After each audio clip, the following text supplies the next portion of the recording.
All right, good evening, everyone, and welcome to tonight's session of the Global Cooperation and Training Framework hybrid seminar on building an inclusive, resilient, and secure Indo-Pacific through partnerships aimed at accelerating the Sustainable Development Goals. My name is Russell Shao. I am the Executive Director of the Global Taiwan Institute, a 501c3 think tank based in Washington, D.C., dedicated exclusively to Taiwan policy research and global affairs. And I will be your moderator for tonight's event. It's truly an honor for me now to introduce the opening remarks by Ambassador James Lee, who serves as the Director General of the Taipei Economic and Cultural Office here in New York City. Ambassador Lee, please.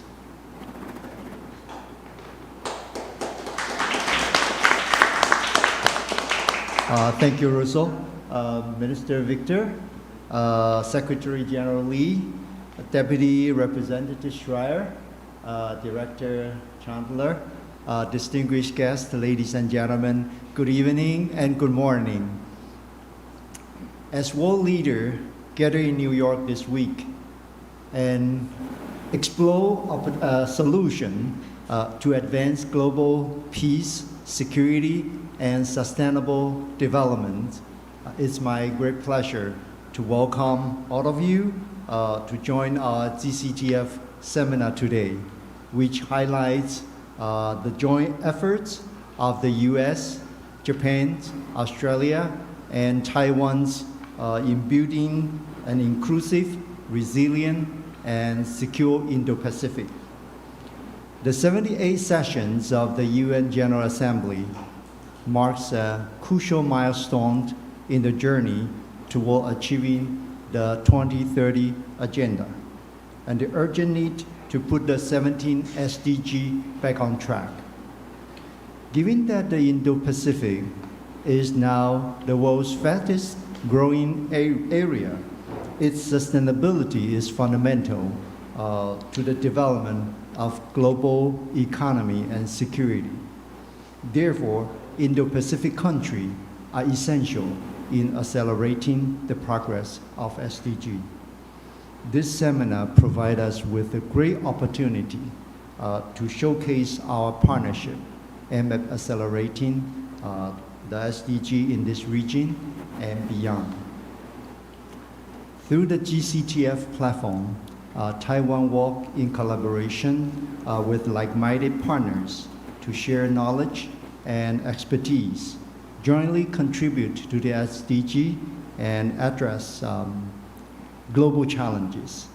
Since its establishment in 2015, the GCTF has held 61 international workshops on a wide range of issues with the participation of over 7,000 government officials, experts, and civil society representatives from 126 countries.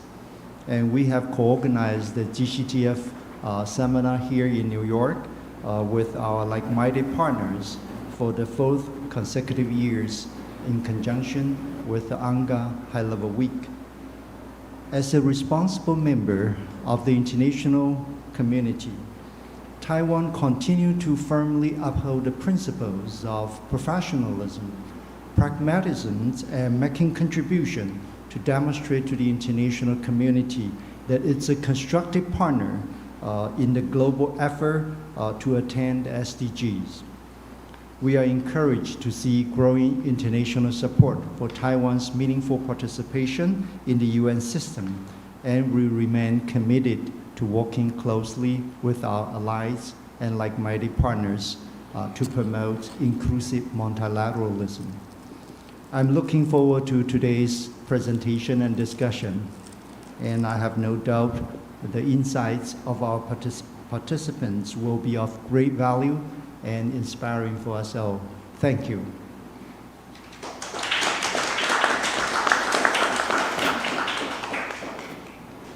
Well, thank you very much, Ambassador, for those opening remarks. And now I have the pleasure of introducing our speakers, the real experts that are here to really provide the substance to our discussion today. and I will just briefly introduce them as they come up to speak. The first presentation that we will be hearing from is from Mr. Charles Lee, who is the Secretary General of the International Cooperation and Development Fund. And his topic will be on enhancing national security through climate resilience, Taiwan's cooperation strategies and projects. Mr. Lee, please.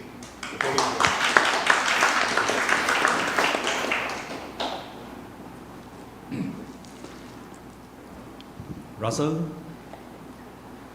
Mr. Jonathan Schreier,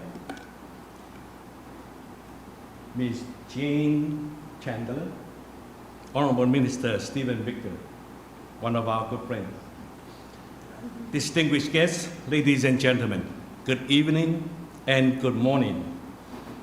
I'm Charles Lee, the Secretary General of Taiwan ICDF. It's my great pleasure to be with you this evening at the Global Cooperation and Training Framework Seminar.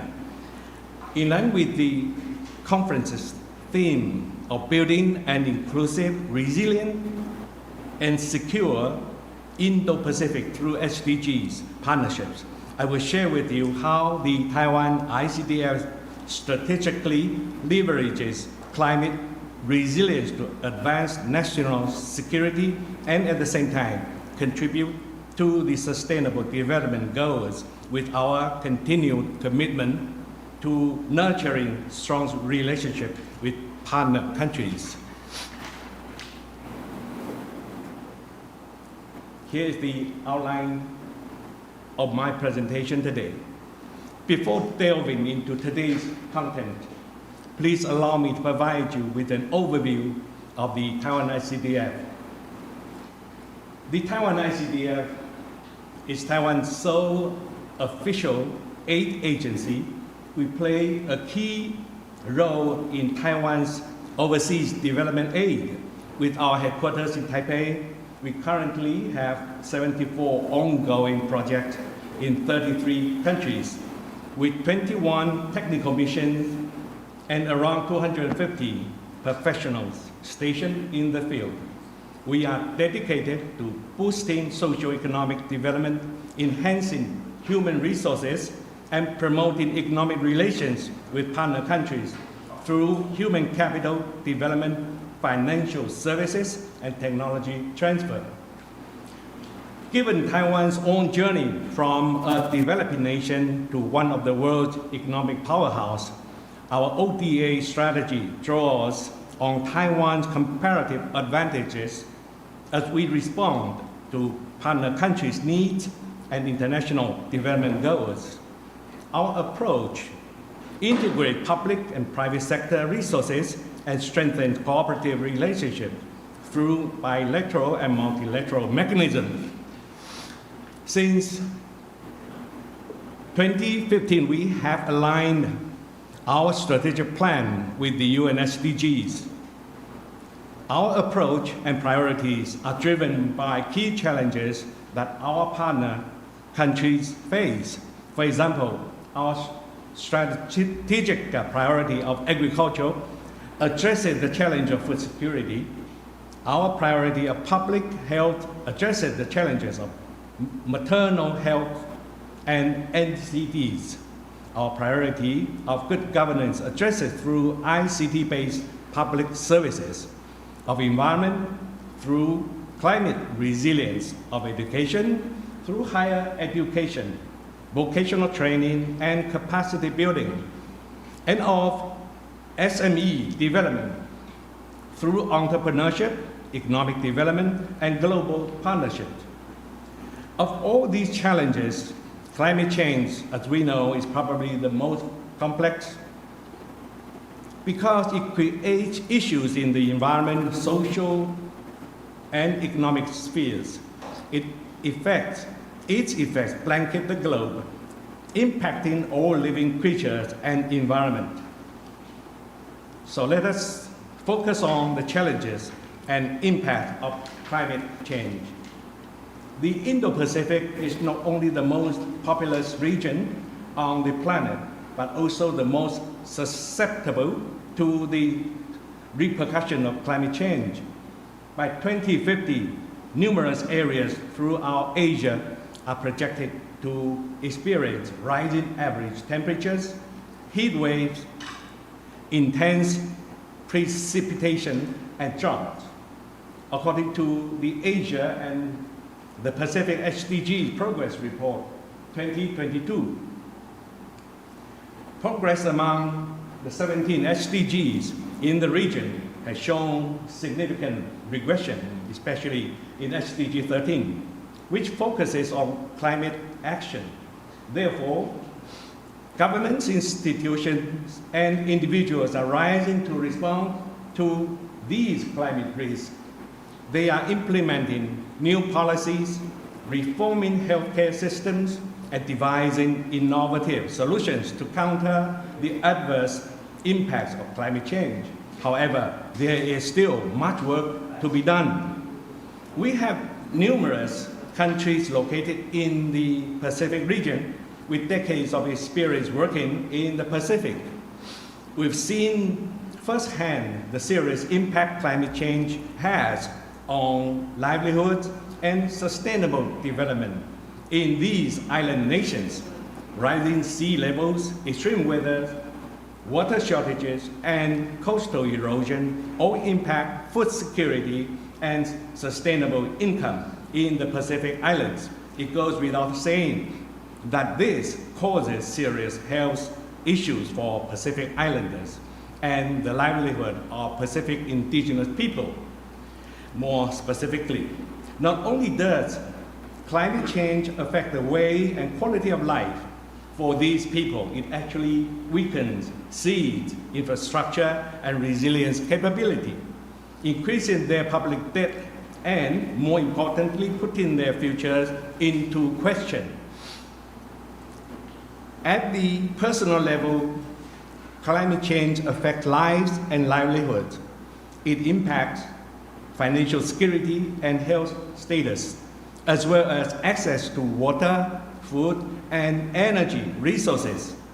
On the national level, climate change may disrupt national security, reducing the government's ability to protect its citizens and economic welfare, potentially destabilizing political structures.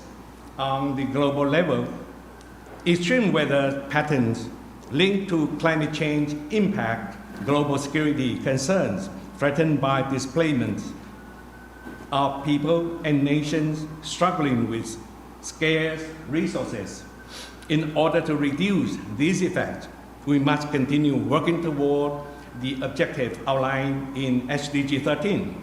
Like UNGA 78 President Dennis Francis said at the opening of the 78th session of the UNGA, the world must align with the faster, more equitable, and truly transformative climate action to build an inclusive, resilient, and secure environment. Many industrialized countries like GCTF partners, the US, Japan, and Australia, also identify climate change as a threat to national security in their official documents. Taiwan has also taken measures to build our resilience against climate change threats. And with the lessons that Taiwan had in developing our strategies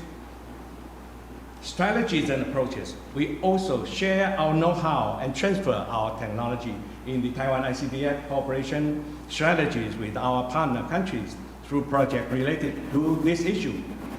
In order to enhance the national security of our partner countries, we implement strategies aimed at strengthening their climate resilience to ensure that all climate actions take into account social, gender, economic, and intergenerational equality factors. The Taiwan ICDF climate action focuses on 4 pillars. The first one, implementing people-centered approaches to climate action. Second, cultivating talent and building local capacities to lay the foundation of climate action. 3, increasing financial resources domestically and internationally.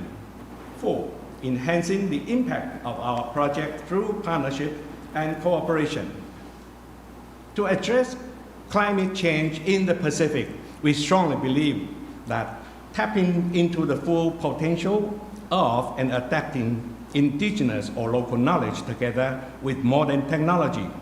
Since capacity building and know-how are key challenges in the Pacific, we offer local people training in sustainable management with a focus on data collection, analysis, and dissemination so that we can build a baseline for future development goals. More importantly, we believe that we should build back better using greener, more innovative, smart solutions for addressing climate imaging in many of our agricultural and environmental projects. To fine-tune our resilient strategies, we use GIS, RS, GPS, data cube, and satellite imaging. We also create applications and ICT systems to improve monitoring efficiency in public health, agriculture, natural resource management, remote education, and business marketing. We are also making strides in building capacity and developing key know-how by providing training programs to partner countries. These programs cultivate talent in friendly nations so that they can adopt a more active role in responding to climate change. Our resources include short-term workshops, medium-term government official training courses, and long-term scholarships and degree programs, such as International Master's Program in Electric Power Engineering or Natural Hazard Mitigation and Management. The Taiwan ICDF's extensive experience in the Pacific and globally has taught us that mobilizing domestic resources in international partnership is a key factor to success. We must be inclusive, raising awareness among the local population so that they can become active participants and stakeholders. At the same time, we must also reach out to our own domestic industries and communities. I would like to take the Impact Frontier Lab project as an example. It's Taiwan's first innovation-driven foreign aid accelerator project. Through this initiative, we are able to strengthen the private sector's capacity to implement projects overseas, encouraging their resource investment, thereby increasing their ability to address an internationally competitive market and lowering the market access barrier to encourage further business-to-business interactions across borders. In addition to the technical assistance and financial aid the Taiwan ICDF provides, we also work with our partner countries to help them access additional funding for projects aimed at sustainability and resilience. By integrating these funds together, we are able to extend our projects' reaches and deepen their impact. As an example, in 2021, the Taiwan ICDF successfully assisted 3 women's organizations in Palau with obtaining outside taro recultivation grants. These groups were able to bolster food security and traditional culture with additional resources coming from the Global Environment Facility and the Pacific Community, Asian Development Bank, the Japanese government, and of course, the Taiwan ICDF. In this way, we were able to bring all partners together toward a common goal. We also believe it is important for like-minded partners to promote our joint successes and showcase the positive impact we have had on the global community. In fact, we find that joint efforts can have larger impacts through co-advocacy. That's why we work collaboratively with our partners and partner countries to participate in global conferences and forums, co-host side events, and jointly publish papers in order to share our best practices and contributions with the global community to raise awareness. In July this year, our government hosted the 2023 Pacific Climate Change Forum in Taiwan. During the event, Taiwan signed a joint declaration with partner countries reaffirming the need for the international community to continue pursuing the goals of the Paris Agreement. This includes working toward temperature control and enhancing climate resilience. Our declaration also highlighted the importance of expanding domestic and international efforts to ensure climate justice and equity. Furthermore, we regularly collaborate with like-minded nations to jointly promote climate projects. For instance, we partnered with USAID to establish PAF-UTF, among not only to expand resources, but also seek additional external solutions. In conclusion, the climate change is an imminent risk to national security, but because it increases vulnerability in infrastructure, agriculture, energy, and other economic sectors. To reduce the risk, we can design and implement projects to help our partner countries improve climate resilience. We also believe that by sharing our achievements in global conferences and forums, including today's seminar, more people will understand Taiwan's contribution to the SDGs in our partner countries. We can let everyone know that Taiwan can help, Taiwan is helping, and Taiwan will continue to provide assistance. Thank you.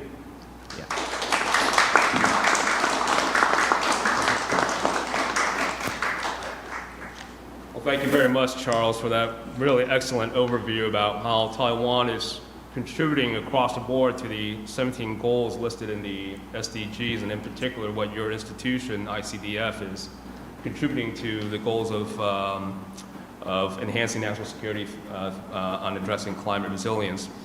Next, we will hear from Mr. Jonathan Schreier, who is the U.S. Deputy Representative to the UN Economic and Social Council.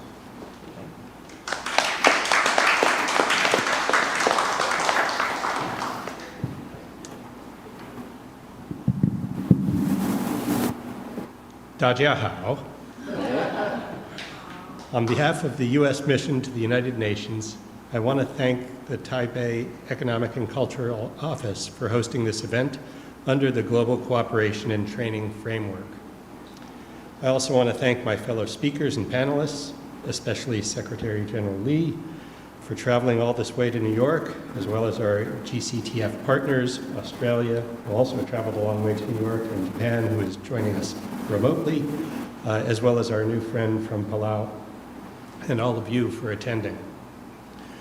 We began collaborating under the GCTF in 2015 as a way to bring Taiwan's considerable expertise on today's most pressing challenges to international audiences. Whether discussing strengthening democracy worldwide, protecting public health, fostering technological advancement that safeguards the rights of individuals, or increasing the safety and security of civil aviation, Taiwan has great practical knowledge to share. We welcome and encourage Taiwan's meaningful participation in the United Nations and its specialized agencies and related organizations. Taiwan's perspective is needed throughout the UN system, and events like this one, focusing on efforts to achieve the Sustainable Development Goals in support of the 2030 Agenda, demonstrate clearly the value Taiwan adds to issues of paramount importance in the UN system. Tonight, I want to highlight some of the ways in which the United States is working to accelerate progress towards achieving the Sustainable Development Goals. As President Biden noted in his remarks to the United Nations General Assembly earlier this week, the United States remains the world's largest bilateral assistance donor, and we continue to work with nations around the world to support their development priorities.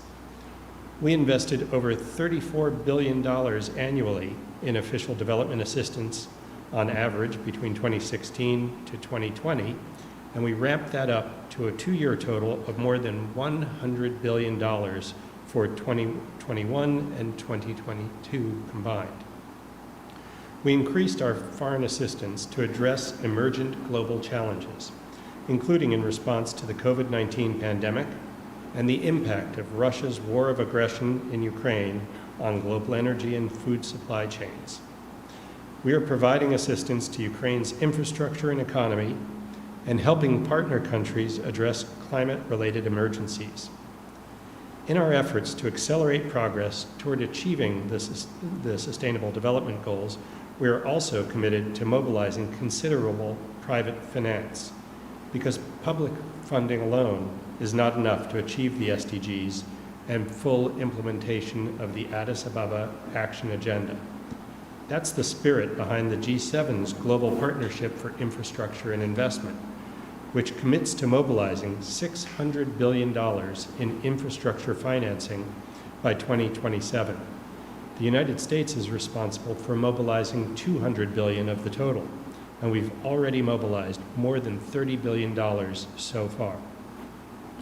We are boosting investment in clean energy and taking decisive steps to stem the climate crisis and to keep the goal of keeping global warming limited to 1.5 degrees Celsius within reach.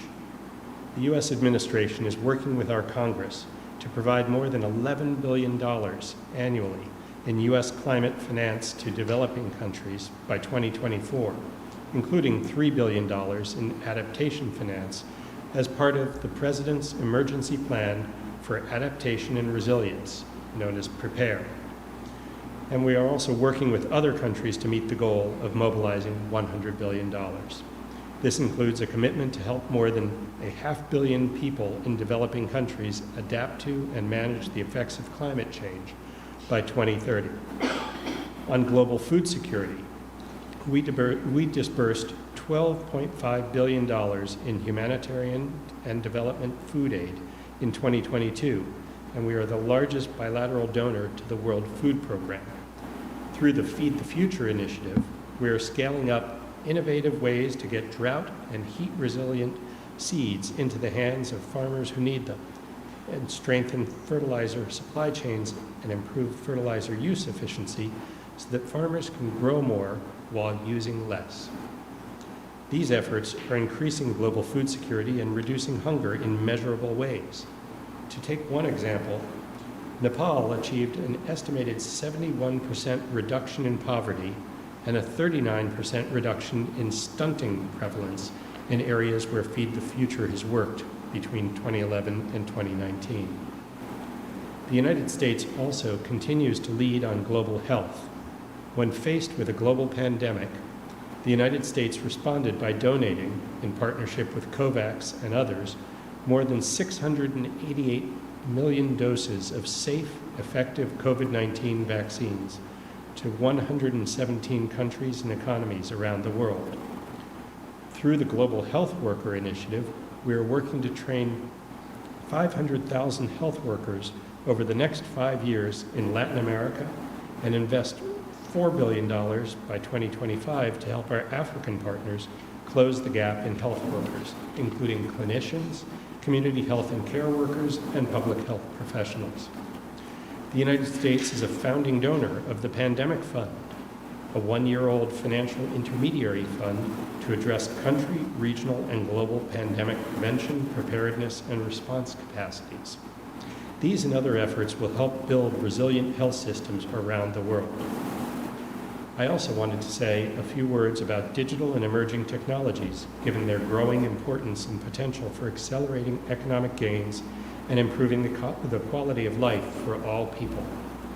On September 18th, Secretary Blinken hosted an event with foreign leaders, emerging technology companies, and academics on artificial intelligence for accelerating progress on the Sustainable Development Goals.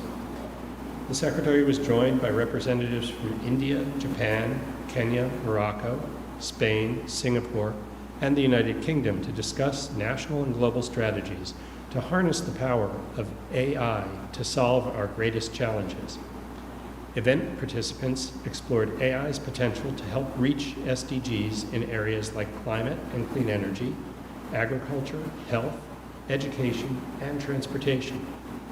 Secretary Blinken announced a new $15 million commitment to help more governments leverage the power of AI to drive global good, focused specifically on sustainable development goals.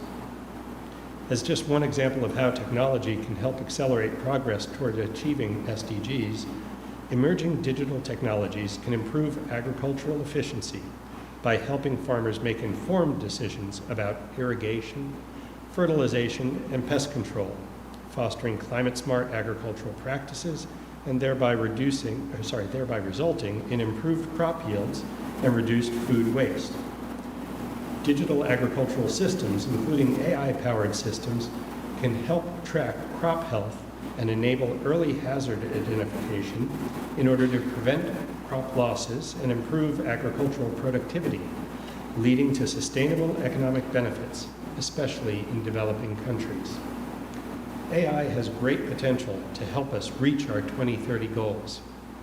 Experts estimate that AI could advance progress on 80% of the SDGs and their targets. The United States is committed to ensuring that digital and emerging technology tools are developed and deployed in responsible and rights-respecting ways at home and around the world. Domestically, we have put forward a blueprint for an AI Bill of Rights and an AI risk management framework. Leading AI companies have agreed to a set of voluntary principles built on tenets of safety, security, and trust to help move toward a safe, secure, and transparent development of AI technology. These commitments include a pledge to, quote, develop and deploy advanced AI systems to help address society's greatest challenges. We applaud and support the work already being done in the lead-up to the SDG Summit over the past weeks by the UN system, including the work by the International Telecommunications Union and UN Development Program to organize an SDG Digital Day here in New York that immediately preceded this week's SDG Summit. We are also supporting the work of allies and partners, including Japan's leadership in the G7, to develop a code of conduct for the development of advanced AI systems.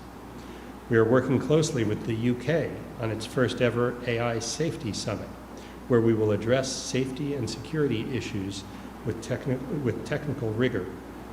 We are working with the European Union in joint research for societal benefits across 5 key focus areas for AI, including health, climate, energy, medicine, and emergency response.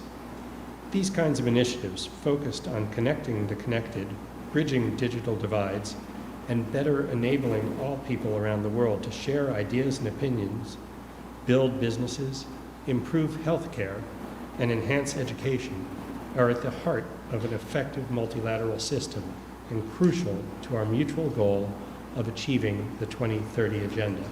Thank you. 再次感谢。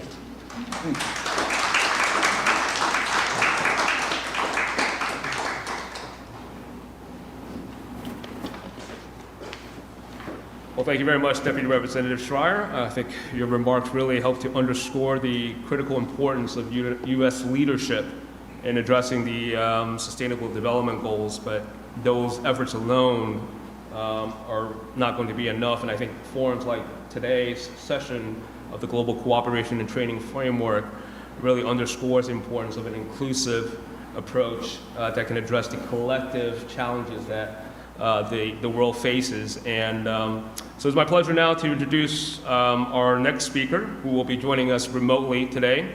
The next speaker will be Mr. Kensuke Fukushi, who is the director of the Institute for Future Initiatives at the University of Tokyo.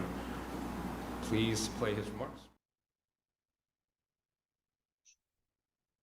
This is my great honor to be invited to deliver my speech in GCTF seminar on SDGs. My name is Ken Fukushi. I'm the director and professor at the Institute for Future Initiatives at the University of Tokyo.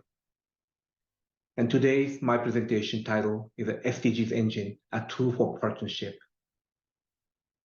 SDGs university relationship is quite important. Partnership between universities and other stakeholders is vital for promoting SDGs in the society. The University of Tokyo established a Future Society Initiatives, or FSI, in 2017 in order to promote the SDGs on campus in research, education, and social relationship.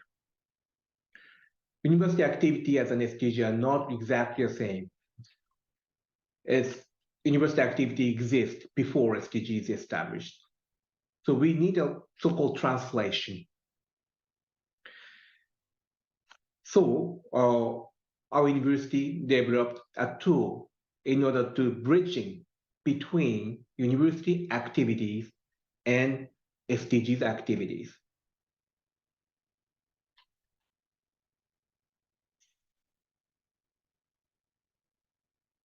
There's a lot of demands in the society or university or private company or government or municipality.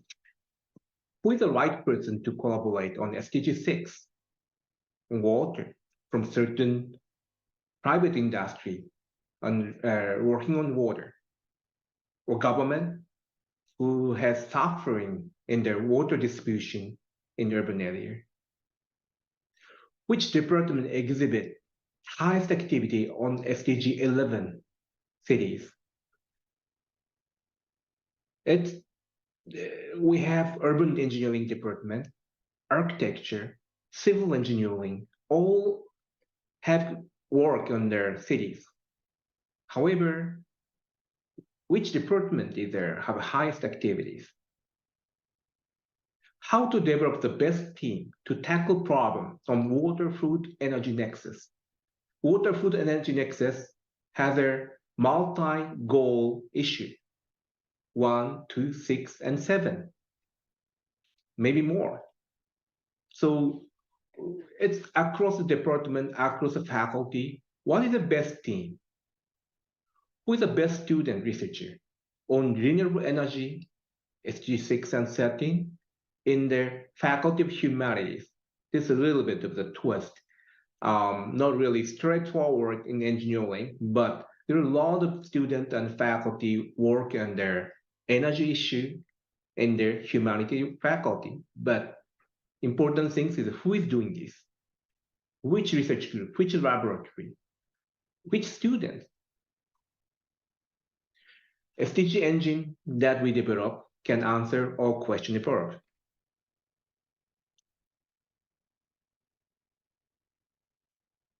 I just show some methodology. We utilize the academic database, paper-based, publishing in English. And for this time analysis, we pick the paper, 12,000 paper published between 2010 and 2020. And we had a keyword mining and similarity analysis with their SDGs definition in various institutions, not only just the United Nations, but also SDSN or some academic literatures, and having a sophisticated similarity analysis. And finally, we categorize university activity into each goal of SDGs. And there is several ways of visualization that I'm going to show you from now.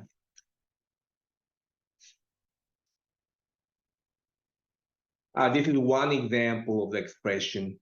We have all 70 goals, and some of their department or faculty or some unit here.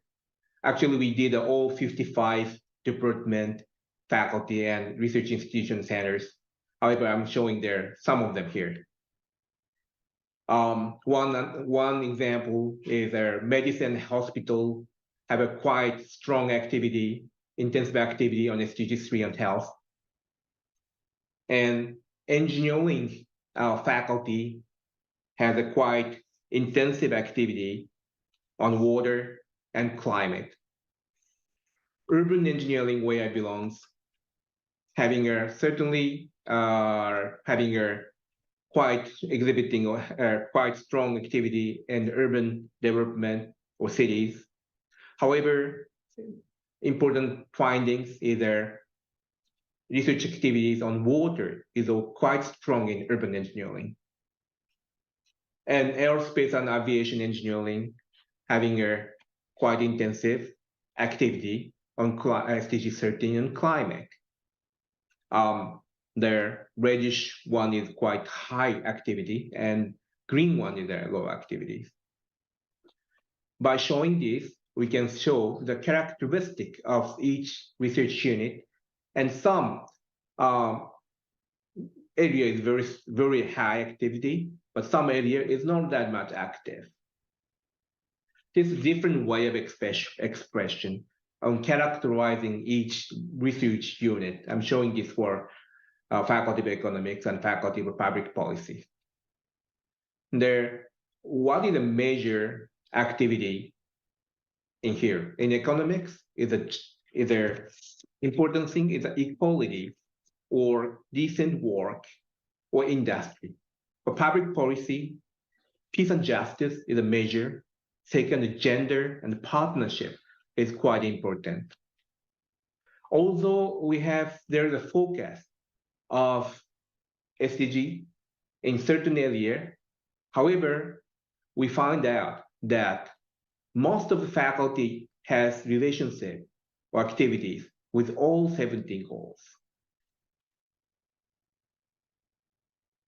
This is again in another way of expression in order to show the keyword found in the literatures in their each faculty. This is still under investigation and you may feel a little bit odd. However, you please accept this as a primary result of SDG engines. In the the graduate school of agriculture and life sciences, in the ecosystem is a major activity and economy or family issue or other, their area is small. However, we can see the focus on ecosystem. Economics, foreign, family, pesticide is quite interesting, having showing that the keywords. And art and science, as economy, family, and livings is a major focus. Ocean and Atmospheric Research Institute have an interaction, and family is their keyword. Pharmacy, electricity and economy, ecosystem, or values, these are the focus. So these words either giving some idea of what kind of their area or keyword is important in their each faculties. How to use this SDG engine? And this is some example that we are thinking of. The strategic collaboration between university and university. University of Tokyo want to have some relationship with some university in the world, and in order to tackle some problems. Or university or industrial companies. For example, there are company who works on water. We can have they want to have looking for the relationship with their certain research unit at the University of Tokyo. Then which department, which laboratory, who is doing this? I think it's very easy to find out. Or government or municipality have a certain target, for example, like a carbon neutrality, or renewable energy development in there, some new technology like a wind turbine or like ocean. The general based, the renewable energy, and who is doing that at the University of Tokyo? Or development an international team, new team of the researchers on to tackle certain issues. We want to go to Mars, for example. Of course, there are a lot of countries working on that. But if we need to find their international team in order to tackle certain issues, sometimes we can see in the movie, sometimes in a global crisis, you know, I mean, they're in the movie, sometimes the developer, certain research team, and we can actually investigate who is doing what, or design new university alliance on certain issue. For example, climate change. There's of course, a democratic, way of their, their design is quite welcome. However, if we have a limited amount of resources, we have to do a little bit strategy. And we have a lot of other things that we can actually think of to utilize these SDG engines. But the problem is here. Data collection is a pain in the neck. We can distribute questionnaire to faculty member. Usually faculty members have no time. It's overloaded all the time, including weekend and evenings. And even though we receive the questionnaire, usually no time. No fund, no money in order to forming a group to collect such kind of data from the viewpoint of the management. So it is a problem. It takes a lot of time, a lot of effort, a lot of energy in order to collect such kind of data. Then result is no data. We don't have no data. However, the SDG engine, the good point of the SDG engine is no problem. We don't really need to send a questionnaire. Our activity on research is already in the database. We have a lot of, their data is accumulated in their various academic database, Scopus, Web of Science, PubMed, and other, databases already existed. If I publish a paper in a certain journal, it's automatically in a few days, I think, it's already installed to their, the various academic database. So SDG engine is basically based on this academic, the database. In order to, when you utilize this, not only within the university, but we can investigate non-Japanese university, for example, like Tsinghua University in China, or University of Singapore, or Cambridge, MITs. We don't really need to ask permission. We just can analyze their data. They're being in Japan. I'm going to show some of the result of this. This academic activity heat map for major university in the world. I just select only a few who has a relationship with the University of Tokyo, Australian National University, Berkeley, Cambridge, Etihad Zurich, Karolinska, KTH, Peking, Princeton, Singapore, Seoul National University, Stockholm, and Tsinghua University. And we really can see the activity here. They're very easy to understand things that, for example, Karolinska Institute in Sweden is a basically medical institution, have a very strong activity in their SDG 3 in health issue. And Tsinghua University in China, one of the leading engineering university in China, having a very strong activity in energy research. So by knowing this characteristic of the university, we can develop university alliance, university partnership strategically in order to have a mutual relationship or having a better synergistic relationship with partner university. This is again, their word cloud, similar one in their various university. Their Tsinghua is very interesting in potassium. I'm not quite sure, what kind of their word in potassium research do, but they have a lot of research in potassium. On Cambridge, there are a lot of research in marriage, and Stockholm, either growth, poverty, and marriage. These are kind of characteristics of each university. Importance of partnership, really want to emphasize this last slide of mine. Nevertheless to say, their partnership really leveraging the resource and expertise, which is a limited resources, and we can expand, the limited resources, expertise, by developing a new partnership, promoting innovation, meeting with the different people, different way of thinking, different laboratory, different people. Really, we can make an innovative idea, and we can create some synergistic result on the research. Finally, but not least, their development of friendship is very important.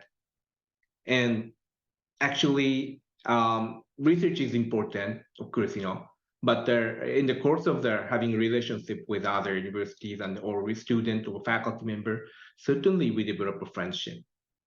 That is not only just a research related issue, but also this friendship finally develop peace and prosperity of each country or entire Earth. So we are really looking for a new role of the university in the society. Society is very rapidly changing, climate change or biodiversity, limited resources, argument between countries. There are a lot of problems.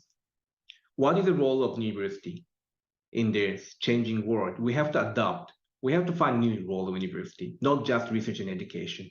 We have to go beyond that. And important role of university is having a role of students who is going to be the leader of next generation. We should understand the important role, and in order to make the global friendship, I think partnership is very important. Thank you very much.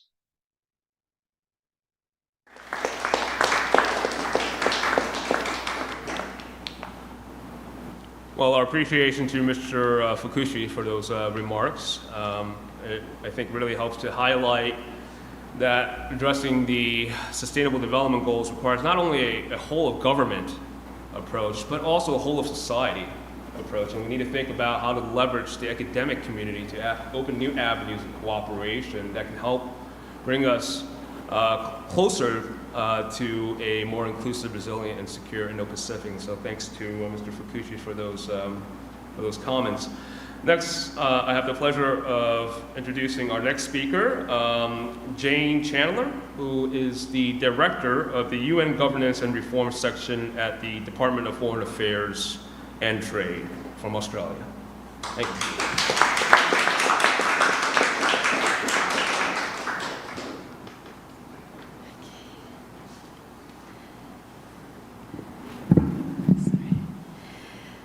Ladies and gentlemen, my fellow presenters and members of the Diplomatic Corps, good evening. It's a great pleasure to be here this evening, and I'm honoured to be included in this discussion on the Sustainable Development Goals.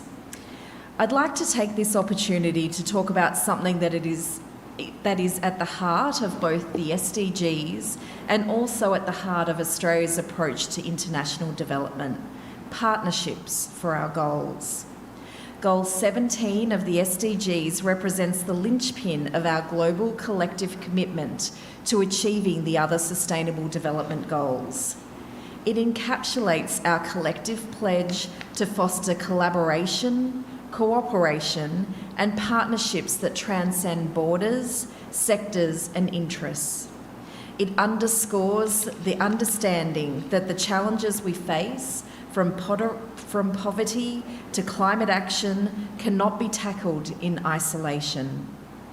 We have all made commitments to strive towards the 2030 Agenda. Tonight, I will discuss multi-stakeholder engagement and the importance of listening to partners. Australia has a new international development policy. This policy is the first long-term policy in almost a decade. This policy will drive Australia's development interests. SDG 17, which is about partnerships for goals, has informed how Australia has approached updating this policy. Australia will offer genuine partnerships based on respect, listening and learning from each other. We listen so that we can pursue locally led development. This is a powerful means to strengthen both our impact and our partners' capability. Our new development policy articulates Australia's unique offering as a development partner, listening and responding to needs and priorities, and drawing on Australia's national assets of shared values, rich multicultural heritage, and the knowledge and connections of First Nations people. SDG 17 highlights the need for multi-stakeholder partnerships to achieve the SDGs by 2030. Multi-stakeholder partnerships are a central part of Australia's updated development policy, and it will change how we deliver development assistance. Australia sees partnerships from a wide range of groups as essential for an effective aid program. We recognise the roles that different partners play in delivering Australia's development assistance. And with this in mind, Australia works closely with partners, including business, civil society, multilateral organisations, NGOs, and partner governments on implementing the 2030 Agenda for Sustainable Development. It is not just about delivery, though. Partnership was also core of how we developed our new international development policy. This policy is the result of a multi-stakeholder approach, including wide-ranging consultations with discussions with more than 300 people from a range of different stakeholders, more than 200 written submissions from a diverse range of partners, and Australia's consulting partner governments, international organisations and civil societies overseas. If I could just talk for a moment about NGOs. NGOs are a key stakeholder for the Australian government and are integral to our development efforts. They are one of our nation's core strengths, building deep and enduring ties between the Australian community and institutions across our region. NGO connections being trusted relationships, local networks and knowledge, and established infrastructure and capabilities. They have strong local partnerships and strengthen local systems, which supports locally led development and humanitarian responses and ensures sustainability. They also often work in areas that don't or can't be reached by others, such as in remote and fragile and conflict-affected areas. The Australian NGO Cooperation Program is DFAT's key partnership with Australian NGOs. Through this program, we work with accredited NGOs to implement projects consistent with the goals of the development program. In the last year, there were 59 Australian NGOs implementing projects through this framework with over 2,000 local partners. Moving on to multilateral organisations. Multilateral organisations are important partners for Australia's development program and play a critical role in helping deliver development outcomes. Since 2012 to 13, Australia has consistently delivered between 37 to 43% of our ODA through multilateral organisations. Multilateral organisations achieve significant development results that we could not deliver on our own and are important partners for countries in our region and beyond. And they complement what we do through our bilateral and regional programs. The UN and other multilateral organisations are also themselves channels for funding and working with a range of partners, including NGOs, civil society organisations, and the private sector. Through our development program, we explore innovative ways to promote private sector growth and engage with the private sector to achieve development outcomes. Engaging with diverse private sector actors helps unearth opportunities to share risks and resources to achieve improved development outcomes. We also see social enterprises as important private sector stakeholders. The private sector and their networks are also powerful allies in efforts to advocate for improved corporate standards and better regulatory and business enabling environments. We find it important to clearly frame our value add offer to business through cooperation, including our ability to convene, broker and influence, and have deep knowledge of the business and political and regulatory environment in developing countries. They also help in supporting and in creating a more attractive business operating environment and providing catalytic funding. With pressures on many public budgets, we are also looking for ways to increase our blended finance capability to catalyse private sector investment. This was a key consideration in our development finance review, which was released in August. What are the challenges in developing multi-stakeholder engagement strategy? Well, engaging with diverse partners provides significant opportunities to amplify the reach and impact of the Australian Aid Program. However, as with all partnerships, there are risks and opportunities to manage. We find having the correct groundwork and expectations in place helps partnerships be set up for success, including by having a clear understanding of both shared and individual objectives, establishing a regular and functional two-way feedback mechanism with partners, ensuring the right people are represented at the table in the partnership, grounding our partnership in shared frameworks such as the 2030 Agenda, and having transparent and effective monitoring and evaluation systems. When working with partners, we also have a strict due diligence and safeguard requirements. This includes standalone policies on things like child protection and preventing sexual exploitation, preventing fraud, and environmental and social safeguards. There is also mandatory risk screening and due diligence assessments for all investments.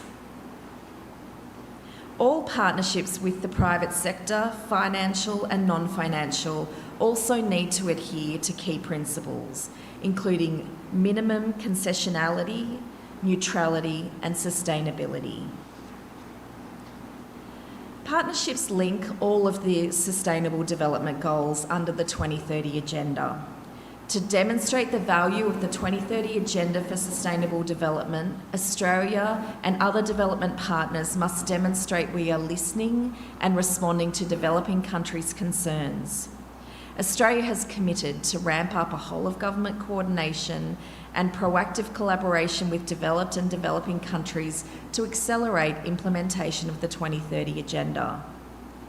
We should highlight the positive and practical contributions that we and like-minded partners make across all dimensions across development: economic, social, and environmental.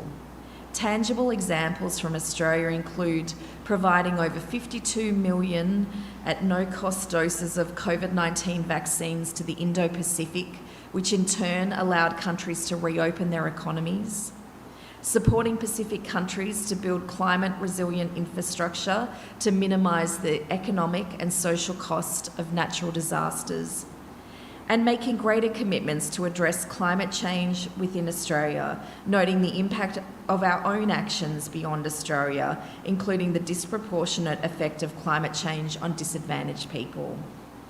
Thank you for the opportunity to speak here tonight.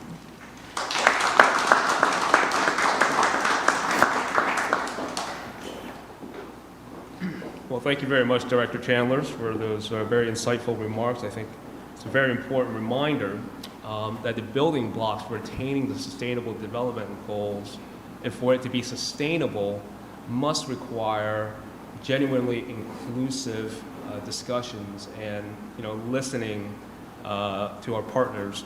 And that is, in essence, I think, one of the most important lessons that we can draw from our discussion here today.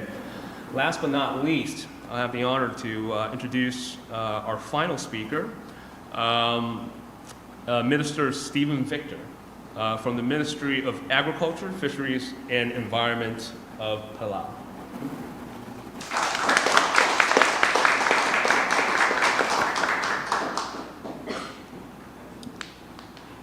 Good evening, everyone.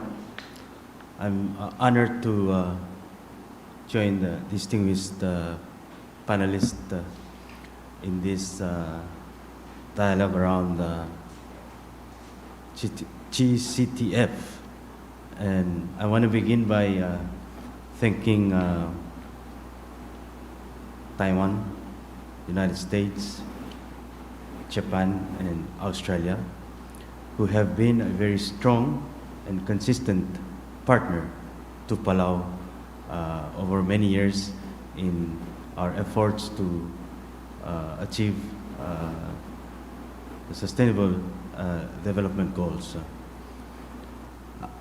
In sitting and listening to the presenters and being a small island developing state with very little capacity as well as resources to achieve SDGs, it rings very true the need for multilateralism and particularly partnership for small island developing state to be able to achieve SDGs. I want to share some perspective from Palau in terms of how we're moving forward toward achieving our SDGs in building our resilience toward climate change and food security. We've developed a partnership again with Taiwan, Japan, Australia, and the United States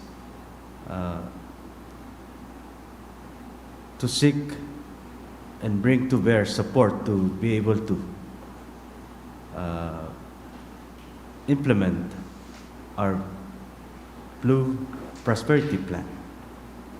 And it is a plan that's seeking to find balance between protection and production of our ocean resources. We're a small island developing state, but we're a large ocean state. And when it comes to Palau and many other Pacific islands with very small landmass, blue economy is critical for us to be able to achieve SDGs. And Blue Prosperity Plan is focused on how do we develop more sustainable blue economic opportunity for Palau. It's focused on how do we develop a more domesticated tuna fishery. How do we be more inclusive in our development, and therefore the tuna that we manage within our water and when it's caught contribute to food security in Palau, but as well as food security globally. How do we get Palauans to be involved within the supply chain? How do we enhance transparency and accountability within the fisheries sector, and therefore they're not seen as bad actors within the blue economy development, but become a trusted partner in how we're working together to do extractive fisheries. We're also focused on how do we, in small island, small remote island with limited economies of scale, how do we develop aquaculture industries, and therefore that is contributing to food security, contributing to a healthy environment, but contributing to affordable and accessible farmed fish that can contribute to local food security. So we're looking at specific species by which it can grow in Palau. It has local demand, but there's potential for export to external markets. And one of those fish is milkfish. It's very popular in Asia. And we're currently importing fries from Taiwan to grow in Palau. So how do we develop our ability to produce uh, the fry in Palau, and therefore we don't have to import. I think COVID really taught us a lot of lessons. When COVID stops, flight stops, tourist stops coming, the fish fry stops coming because they needed to be brought by airplane, and therefore the milkfish industry in Palau essentially died.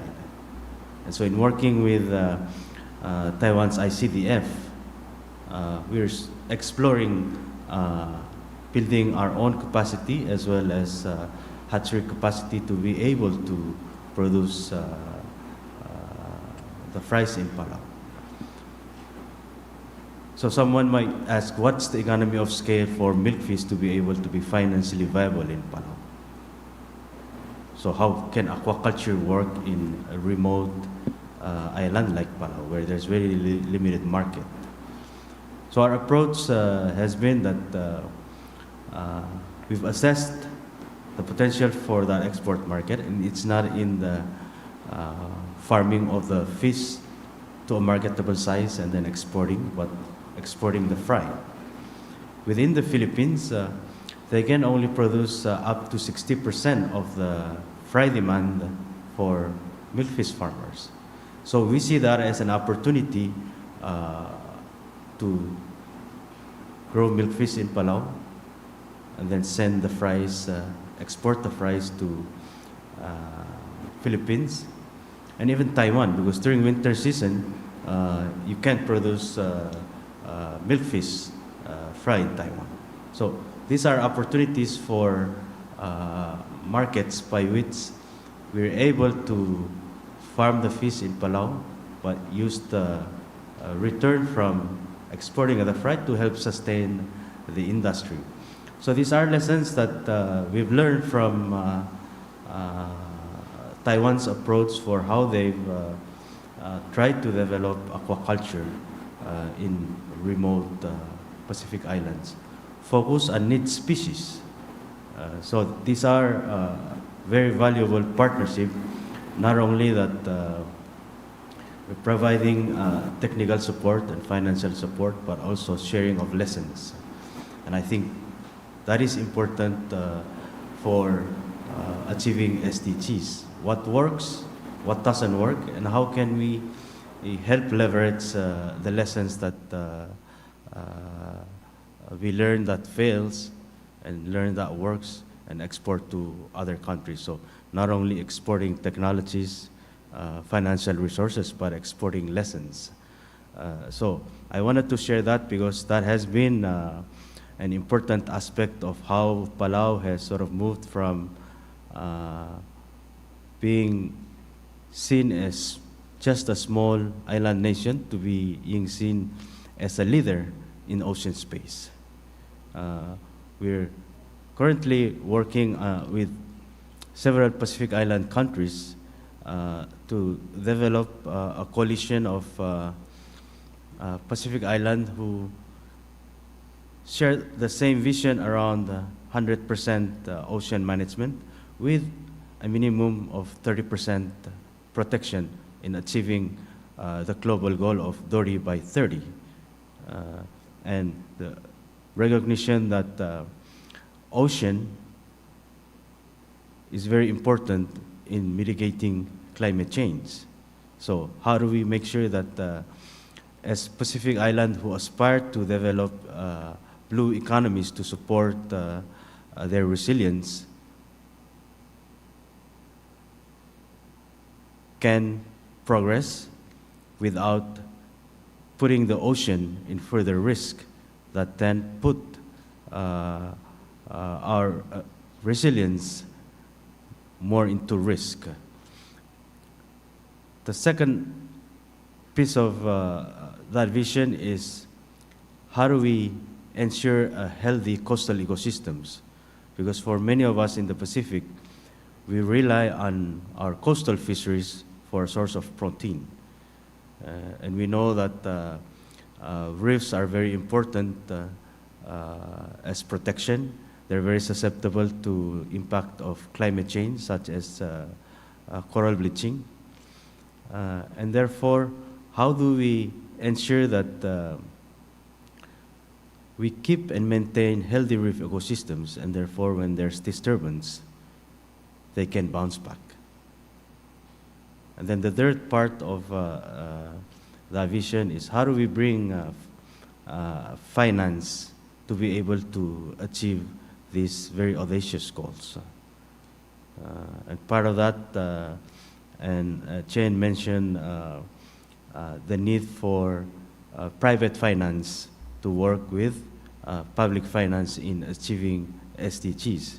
So we're building this partnership of private donor as well as public donors to have a blended finance approach to how we can leverage more private financing. We see private financing as less restrictive, so they're able to achieve short-term outcomes, and then using public finance to sustain those outcomes. So that's sort of how we're thinking about achieving these the SDGs within Palau, and how do we share the lessons from Palau throughout the Pacific, and hopefully there are applications of these approaches globally. So again, really want to thank the partners, the very strong, consistent partners who've been there for Palau in working toward achieving SDGs. I'm a Minister of Agriculture, Fisheries, and under that portfolio, we have benefited quite a lot from Taiwan's ICDF technical assistance in being able to transform our agri-food system. For those who have not been to Palau, our land is very limited. It's very poor soil, and so we need to put a lot of amendments to the soil for it to be able to produce food. Taiwan has introduced technologies that has enabled us to increase our capacity to do crop farming as well as livestock farming. Taiwan has also been working with us in the exploration of coastal fisheries management in working with USAID. And so these are the partnerships that are working on the ground in Palau.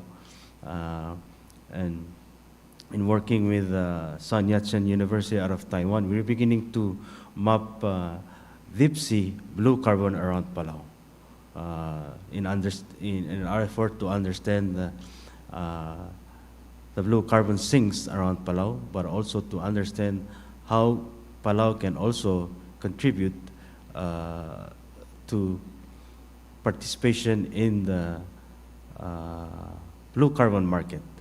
So a potential for a new source of financing to help us achieve SDGs, to help us develop our blue economy, and to help us progress as a small island developing state. So again, I really want to thank you, thank the partnership, and we look forward to further collaboration in areas where we can share lessons of how it has worked, and hopefully these lessons can be replicated, and the ripple effect of the change can accelerate the achievement of SDGs globally. Thank you.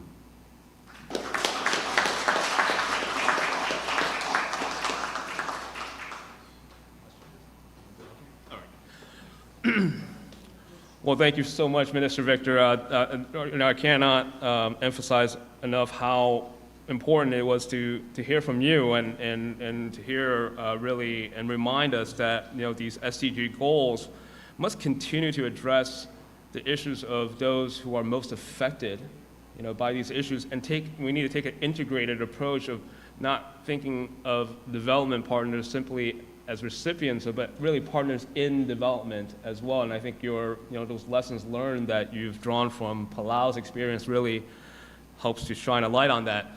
I'm cognizant of the fact that we are, up to the time that we have allocated, but we do have some time for some Q&A, so I do want to open it up to the audience for anyone who may have a question or perhaps comments from the panel, if there are reactions to the other panelists' comments that you would like to share. But first, let me just open it up for any questions and answers from our audience today. Okay. All right. I guess it's a little late in the evening here in New York, so I guess the people are a little tired. Perhaps any closing comments, perhaps, from our panelists? No? All right. Well, with that, then, please join me in thanking our esteemed panelists in today's session of the Global Cooperation and Training Framework Hybrid Seminar on Building an Inclusive, Resilient, and Secure Indo-Pacific through Partnerships aimed at accelerating the SDGs. Thank you all for coming.